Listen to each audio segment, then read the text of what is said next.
예, 안녕하세요. 자, 오늘 세 번째 시간입니다. 우리 윤대식 교수님 모시고 우리 건국을 위한 변명에 담겨 있는 여러 가지 민세 메시지를 들어보는 시간입니다. 우리 안재용 선생 하면은 뭐 민세주의, 네. 또 신민족주의 뭐 이런 거 많이 이렇게 언급되고 있는데, 네. 그 신민족주의라고 하는 것은 어떤 의미가 있다고 생각하시나요? 그 당시 해방 정국에서 그 활동했던 지식인들 뭐 좌우를 가리지 않고 당시 이제 새로운 그런 그 하나의 그 트렌드이기도 했고 하나의 그 청사진으로 신민족주의라는 용어를 많이 씁니다. 여러 그 지식인들이 많이 쓰는데 민세가 얘기하는 신민족주의는 말 그대로 민족주의에 대한 새로운 해석이었다는 점이죠. 일단 우리가 이제 민족 이렇게 얘기를 하면 하도 그 많이 들어봤고 늘상 하던 얘기들이니까 아니 뭐 그 당시에 그럼 민족이 중요하지 뭐가 중요하겠어 이렇게 얘기하지만 민세한테는 특별히 민족이라고 하는 이 그 행위자가 굉장히 중요한 의미를 갖습니다. 개개인의 그 행위자 개개인들을 생각하기보다는 역사를 끌고 가는 주체로서 이제 민족을 먼저 생각했다는 점이죠. 거기서부터 이제 민세의 민족주의가 시작이 되고요. 근데 이제 기존에 이미 민족주의가 존재했지 않습니까? 뭐 다들 떠들었으니까요. 민세가 보기에 특히 강대국들의 민족주의는 결국 제국주의화 되어져서 결국 세계대전과 같은 참화도 일으켰고 그러다 보니까 그것이 국제적으로는 제국주의와 세계대전을 갖고 왔지만 내부적으로도 그들 내부적으로 대단히 비참한 무슨 전체주의, 군국주의, 뭐 나치즘 이런 것들을 갖고 왔다는 점이죠. 그럼 해방된 우리 대한민국은 그럼 민족이라고 하는 역사의 주체들이 어떤 나라를 만들어 나갈 것이고 어떤 사회를 만들어 나갈 것이냐. 그게 바로 이제 신민족주의라고 하는 그러한 표현으로 명명되는 것이지 신민족주의라고 해서 뭐 따로 뭐 저 정의를 내려서 뭐 기존의 민족주의랑 다른 굳이 그렇게 애써서 정의 내리지 않아도 결국은 나 하나하나의 개인부터 시작해서 민족, 국가 이것을 전부 일체화하는.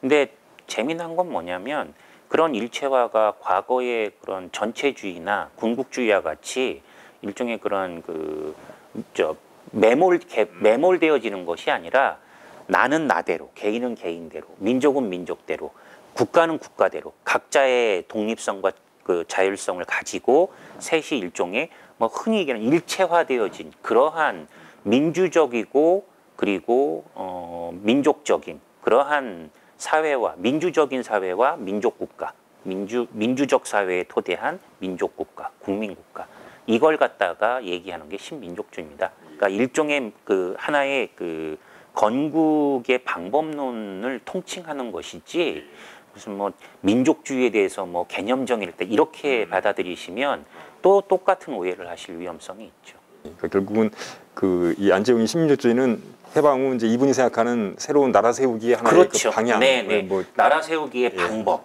방법론 이런 것으로 이해하시면 볼 수 있겠네요.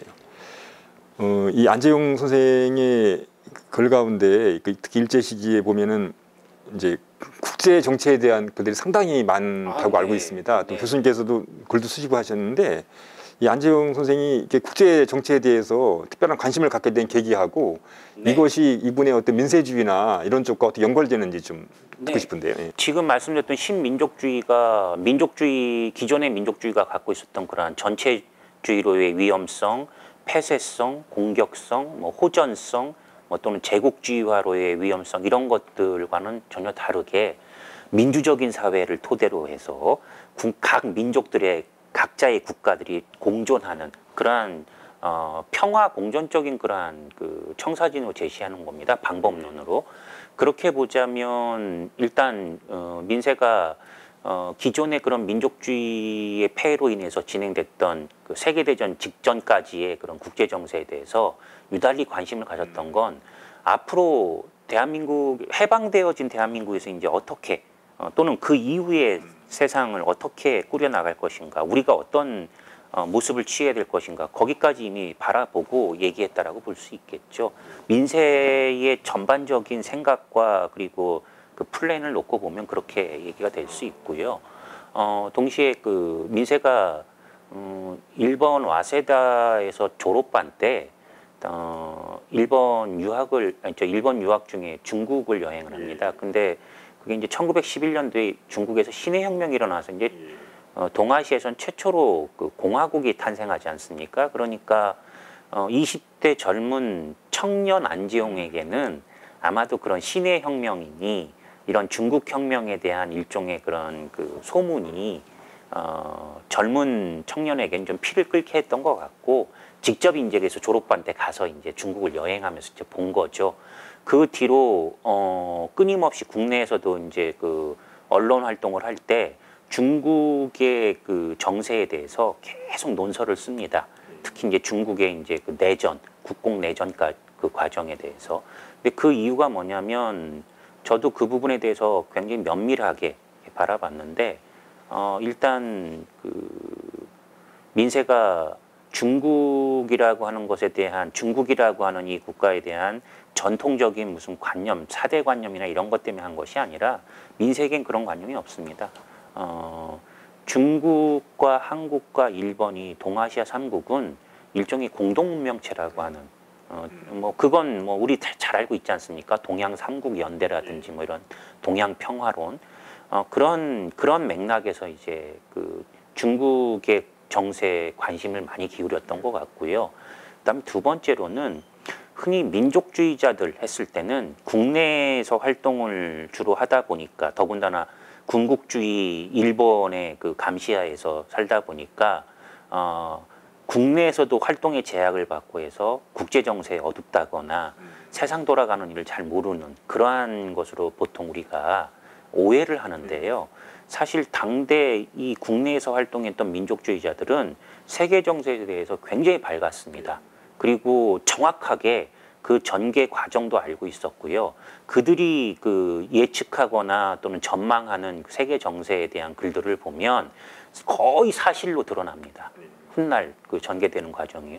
그걸 보면 우리나라의 민족주의자들이 뭐 꼭 뭐 열린 민족주의 얘기하지 않았어도 기본적으로 관점, 태도 이런 것들이 상당히 오픈되어 있었고, 보편사와 한국의 이 그 일국사가 서로 이렇게 맞물려서 진행되어지는 게 역사라는 걸 아주 정확하게 이해하고 있었던 것이 아닌가.